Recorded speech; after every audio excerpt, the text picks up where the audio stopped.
The papers hit the table like a guillotine, slicing through the quiet of their Capitol Hill home. Emily Clark thought she'd feel triumph, watching Jake Wilson's face crumple. Instead, he just smiled. A small, knowing curve of his lips that sent a shiver down her spine. In the rain-soaked gloom of Seattle, where secrets clung to the air like damp mist, Emily, a 38-year-old marketing director, had planned this moment for months. Her voice was sharp, practiced. "I want a divorce." She braced for his protests, his pleas, the familiar chaos of their 15-year marriage. But Jake, 40, an IT consultant with eyes like a storm about to break, only nodded. "All right," he said, his tone as steady as the pen he reached for. The kitchen was silent except for the soft patter of rain against the windows. Emily watched, her confidence fraying, as Jake signed each page without a flicker of hesitation. She'd expected a fight. Tears, accusations, maybe a desperate pitch for therapy. After all, she'd orchestrated this to prove she held the reins, that she could walk away from their stale routines and into the arms of Ryan, her younger colleague, whose late-night texts promised excitement. But Jake's calm was a blade, cutting through her script. He pushed the signed papers back, his gaze locking onto hers for a moment too long, like he saw something she didn't. Then he stood, grabbed his coat, and left the room without a word. The door clicked shut, and Emily felt the first pang of something she couldn't name. Doubt, maybe, or the weight of a misstep. She didn't know Jake had known about Ryan for 6 months. Not the vague suspicions most husbands might harbor, but cold, hard proof. Receipts from hotels in Bellevue, screenshots of flirty emails, a photo of Emily and Ryan laughing too closely at a company retreat, sent anonymously by a coworker who owed Jake a favor. He'd stored it all in a locked folder on his laptop, biding his time. Emily thought she was the chess master, but Jake was already 3 moves ahead. In his pocket, he carried a silver pendant, a leaf etched into its surface, a relic from their college days at the University of Washington. It wasn't hers, though she'd worn it for years, claiming it as her own. It belonged to someone else, someone Emily had erased from their story long ago. Jake hadn't forgotten. By the next morning, Emily's bravado was crumbling. She sat at the same kitchen table, staring at the divorce papers, now neatly stacked beside her untouched coffee. The house felt too big, too empty. Jake hadn't called, hadn't texted. His side of the closet was half cleared, his laptop gone, his favorite mug missing from the sink. She scrolled through her phone, expecting a drunken voicemail or an angry rant, but there was nothing, just silence, louder than any argument they'd ever had. She texted Laura, her only close friend, a 39-year-old journalist with a knack for seeing through lies. He signed and left. Didn't even fight. Laura's reply was quick, pointed. "That's not like Jake. You sure he didn't know?" Emily dismissed it, but the question gnawed at her. She drove to their shared gym, hoping to catch him, but the front desk said he'd canceled his membership. His office, a sleek tech firm downtown, informed her he'd gone fully remote. Even his Spotify, once synced to their kitchen speakers, was disconnected. It was as if Jake had vanished, pixel by pixel, from their life. Panic crept in, not because she loved him. She'd convinced herself that flame had died years ago, but because she needed his reaction to feel in control. Without it, she was adrift. That evening, Laura met her at a trendy Belltown cafe, where Emily spun her tale over a glass of rose. "He didn't even ask why," she said, her voice trembling for effect. "Just signed, like I was nothing." Laura sipped her coffee, her eyes narrowing. "Jake's not the type to just walk away," she said. "What aren't you telling me?" Emily waved it off, but Laura's words stuck. She didn't mention Ryan, didn't mention the hotel receipts or the late-night calls. She didn't need to. Laura's gaze was already dissecting her. As Emily drove home, her phone buzzed with a notification. An Instagram story from a mutual friend showed Jake at a Bellevue restaurant, his profile sharp against the glow of candlelight. Across from him was a woman, tall, dark-haired, her posture radiating quiet elegance. Emily's breath caught. She zoomed in, her heart pounding. The woman's face was half hidden, but something about her was familiar, like a ghost from a life Emily thought she'd buried. The pendant gleamed at her throat, its silver leaf catching the light. Emily's fingers tightened on the wheel. She knew that pendant, and she knew who it belonged to. Emily's phone screen burned her eyes, the Instagram story frozen on that silver pendant glinting like a taunt. She hadn't seen that leaf-etched charm in years, yet it twisted her gut like a betrayal she couldn't name.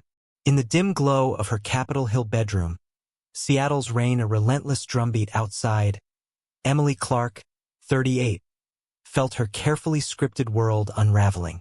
She'd spent 3 days spinning a tale of Jake's cold indifference to anyone who'd listen, painting herself as the wronged wife. But now, staring at Jake Wilson, her soon-to-be ex-husband, laughing with a woman who wore that pendant, she realized she wasn't the director of this drama. She was a player, and the script was Jake's. The woman's face, half hidden in the photo, haunted her.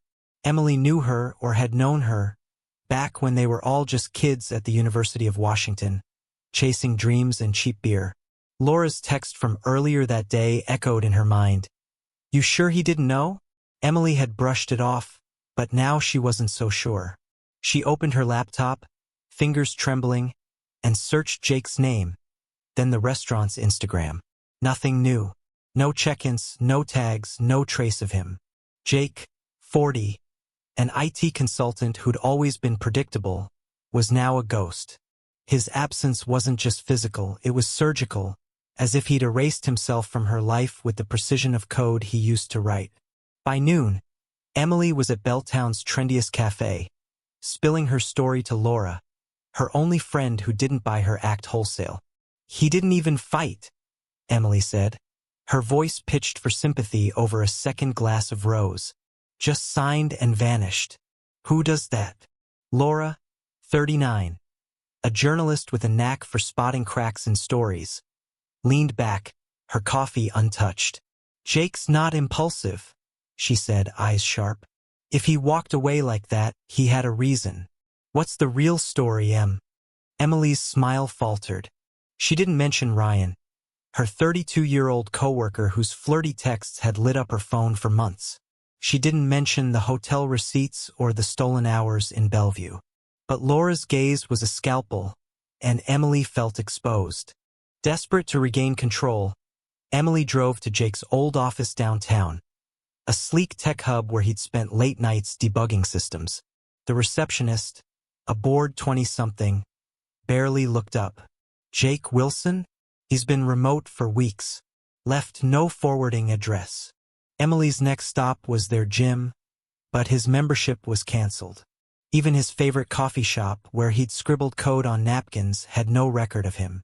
It was as if Jake had rewritten his existence, leaving her with nothing but echoes. Her phone buzzed. A message from Ryan.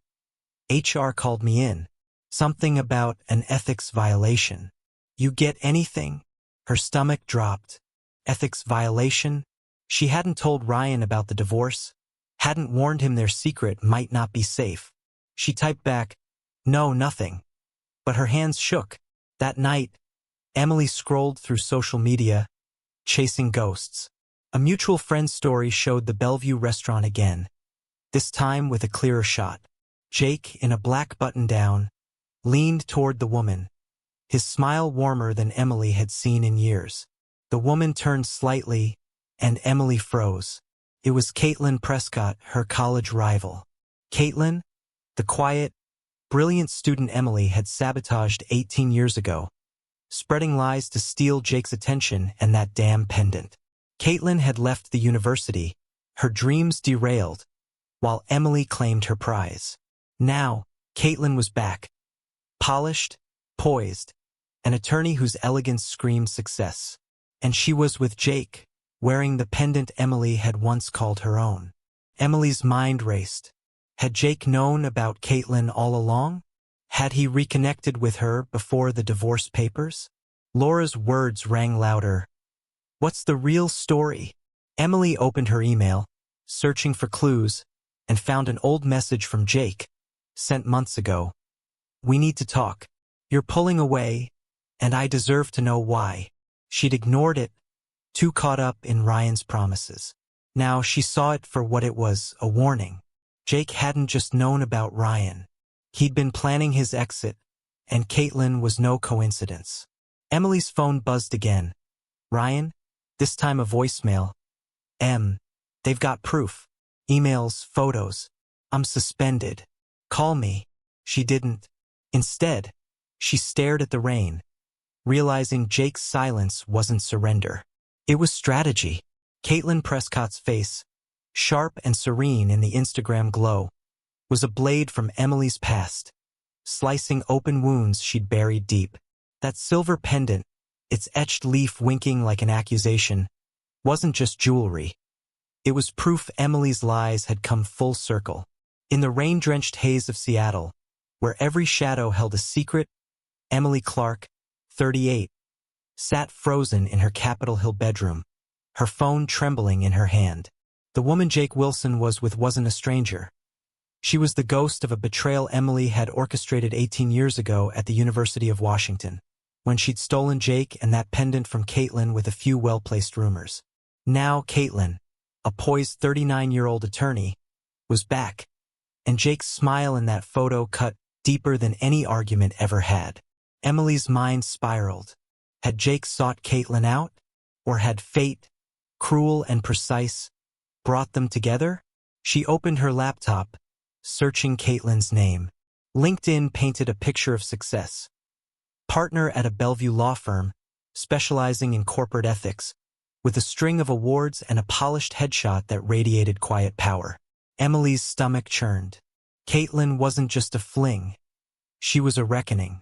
The voicemail from Ryan, her 32-year-old coworker and secret lover, looped in her head. They've got proof. Emails, photos. I'm suspended. HR's ethics violation wasn't random. Jake, the man she'd underestimated as predictable, had struck without raising his voice. And Caitlin, with her legal expertise, might have sharpened the blade. By morning, Emily was a wreck, her marketing director poise crumbling. She called Laura, her journalist friend, who met her at a Belltown cafe, rain streaking the windows. It's Caitlin Prescott, Emily blurted, her rose untouched. From college. She's with Jake. Laura's eyes widened, then narrowed. Caitlin? The one you... She stopped, but Emily knew the rest. The one you lied about, the one you humiliated. Yeah, Emily muttered, shame creeping up her neck. Laura leaned forward, voice low. I saw Jake last week, before you served the papers, at a coffee shop with Caitlin. They weren't just catching up. They looked close. Emily's heart sank. Jake hadn't just moved on. He'd been planning this, maybe for months.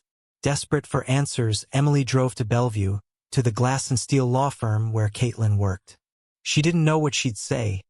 Confront her? Beg for clarity? The receptionist, all business, said Caitlin was in a meeting. Emily lingered in the lobby, catching a glimpse of Caitlin through a glass door. Poised, laughing with a colleague, the pendant gleaming at her throat. Emily's knees buckled. She fled, the rain soaking her as she reached her car. Her phone buzzed. A text from Ryan. HR says the evidence came from an anonymous source. You lied to me, Em. We're done. She stared at the screen, realizing Jake's proof hadn't just cost Ryan his job. It had burned her bridge with him too. Back home, Emily scoured old college photos, finding one of her, Jake, and Caitlin at a dorm party. Caitlin's smile was warm, unguarded, her hand on Jake's arm.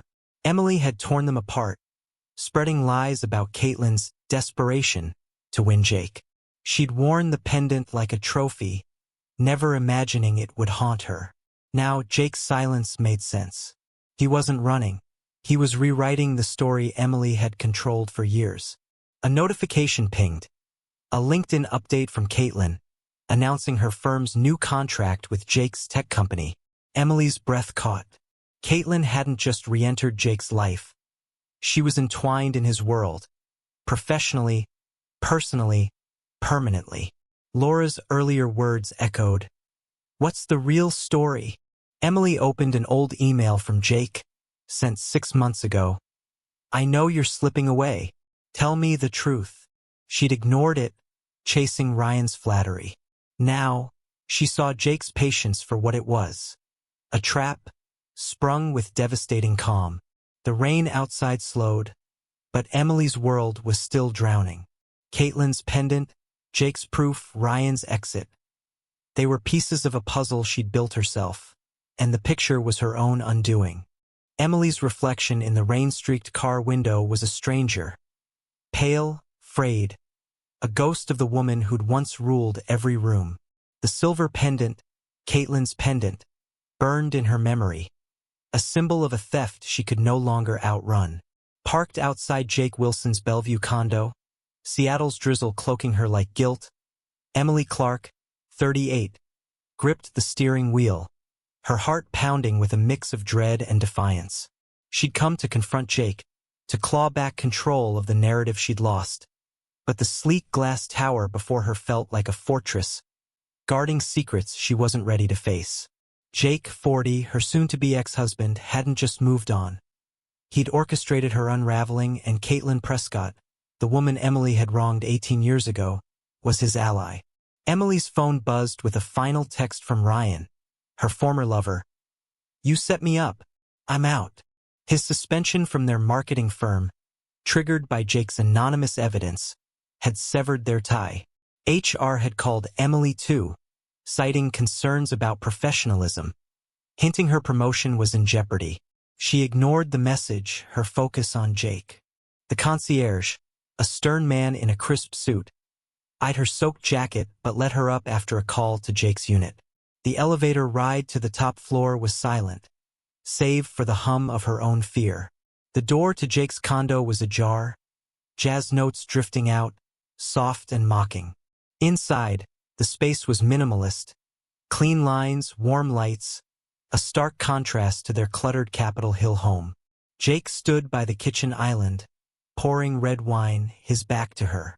Caitlin sat on a slate-gray sofa, a legal brief in hand, the pendant gleaming at her throat. You're soaked, Jake said, not turning, his voice calm as ever. He handed Emily a towel, a gesture so ordinary it stung. She clutched it, words tangling in her throat. Why her? Emily finally spat, glaring at Caitlin. Why now? Caitlin looked up, her gaze steady, not cruel but piercing. You don't get to ask that, she said, setting the brief aside. Not after what you did. Emily's college betrayal flashed before her. Lies about Caitlin's character, whispered to Jake to drive her away. She'd won then, claiming Jake and the pendant. Now, Caitlin's presence was a mirror, reflecting Emily's choices. Jake turned, his eyes unreadable. You wanted out, Em. I gave you that, but you don't get to dictate what I do next. His words were a blade, precise and final. Emily's voice cracked. You sent those emails to HR. You ruined Ryan. Jake didn't flinch. I sent the truth. Caitlin made sure it was airtight. Emily's head snapped to Caitlin, who nodded, almost apologetic. My firm handles your company's audits. I saw your emails to Ryan. I told Jake. The revelation hit like a wave. Caitlin hadn't just re-entered Jake's life. She'd been his partner in exposing Emily's affair, her legal expertise turning Jake's proof into a weapon. Emily's promotion, her reputation, her fling with Ryan. All were collapsing, not by chance but by design. You planned this? Emily whispered, her voice breaking. Jake sipped his wine, unfazed. You planned our end first. I just followed through. Caitlin stood, her posture graceful, and touched Jake's arm.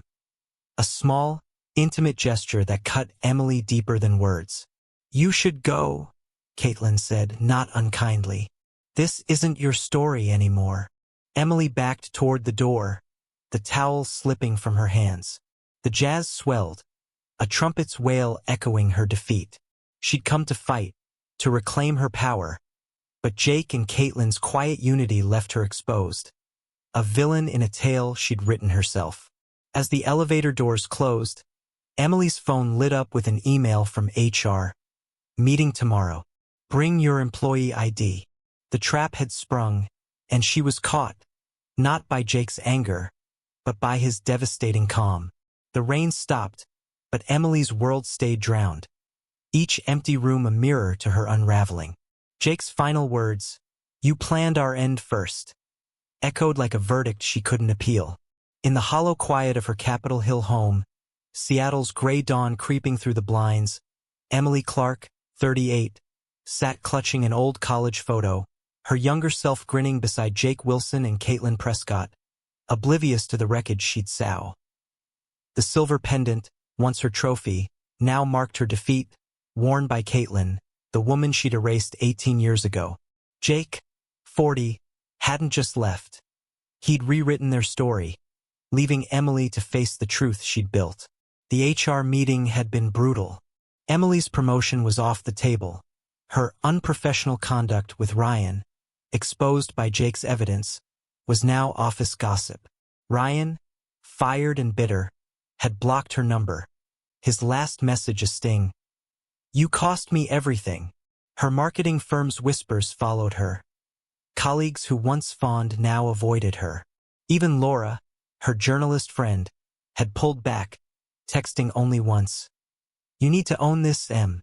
Call me when you're ready." Emily didn't call.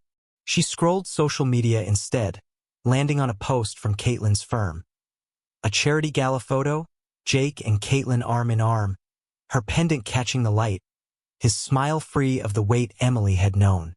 They weren't just a couple, they were a future, one Emily had no part in. The photo broke something in her. Not anger, not jealousy, but a raw, aching clarity. She'd betrayed Jake long before Ryan, with small cruelties, dismissing his dreams, chasing status, stealing Caitlin's pendant to feel superior. Jake's revenge wasn't loud. It was surgical, using truth as his weapon. Caitlin's role, guiding Jake's evidence through legal channels, wasn't vengeance. It was justice, a reclamation of what Emily had taken. Emily opened her laptop, staring at an email she'd drafted to Jake. Unsent, "I'm sorry." She deleted it. Apologies were cheap, and Jake was gone. New number, new life, a Bellevue condo where her name didn't exist. She turned to the college photo again, Caitlin's warm smile a contrast to her own smug grin. Emily remembered the lies she'd spread, how Caitlin had left the university, her confidence shattered. Now Caitlin stood tall while Emily shrank. Laura's words, "Own this," hit harder. Emily opened a notebook, not for Jake or Caitlin, but for herself. She wrote, "I broke us. Not just him, me too. I have to fix what's left." It wasn't redemption, not yet, but a start. She booked a therapy session online, her first in years, and emailed a local charity, offering to volunteer. Small steps, but they felt like defiance against the emptiness. A week later, Emily saw Caitlin's LinkedIn update. A pro bono case won, helping a wronged employee. Jake had commented, "Proud of you." Emily didn't flinch. She was learning to live with the quiet, to hear her own choices in it. Her phone stayed dark, but Laura texted, "Coffee soon." Emily replied, "Yes, I'm trying." The house, once a tomb, felt lighter, its echoes softer. Outside, Seattle's sky cleared, a rare sun breaking through.